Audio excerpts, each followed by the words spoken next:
28, 29, 30 তারিখ এই 3 দিন এইখানে পুজো হবে। তো তোমরা যতটা তাড়াতাড়ি পারবে এখানে চলে আসবে। আমাদের এই মন্দিরটা শমশাবাদ নারকুড়া এরিয়াতে আছে। জানতে ইচ্ছে করে মাগো, জানতে ইচ্ছে করে আমার।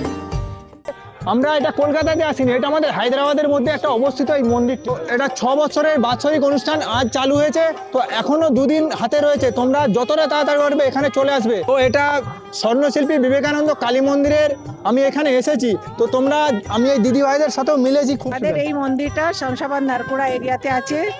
আর এটা আমাদের 6th টেম্পল মন্দির অ্যানিভার্সারি হচ্ছে। হ্যাঁ। এটা 3 দিন চলবে, 28 জানুয়ারি, 29 জানুয়ারি আর 30 জানুয়ারি।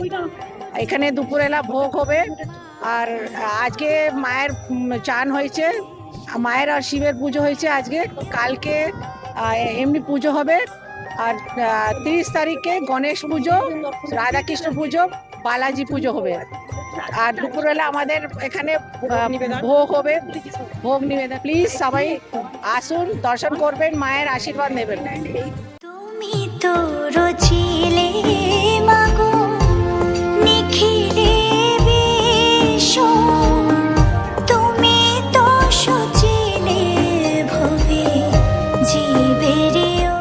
এখনো যারা হায়দ্রাবাদের মধ্যে রয়েছে এখনো যদি না আসো, তো আজকে এই মন্দিরের প্রাণ প্রতিষ্ঠা দিবস হিসাবে পালন করা হবে। তো তোমরা যতটা তাড়াতাড়ি পারবে এখানে চলে আসবে আজ।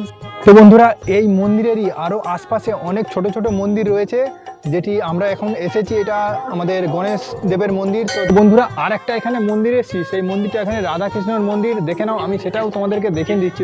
তো বন্ধুরা, এই মন্দিরে যে 6 বছরের বাৎসরিক অনুষ্ঠান হচ্ছে তার সময়সূচি, পুরো অনুষ্ঠান কখন কি হবে সেই সময়সূচি এখানে বোর্ডে রয়েছে।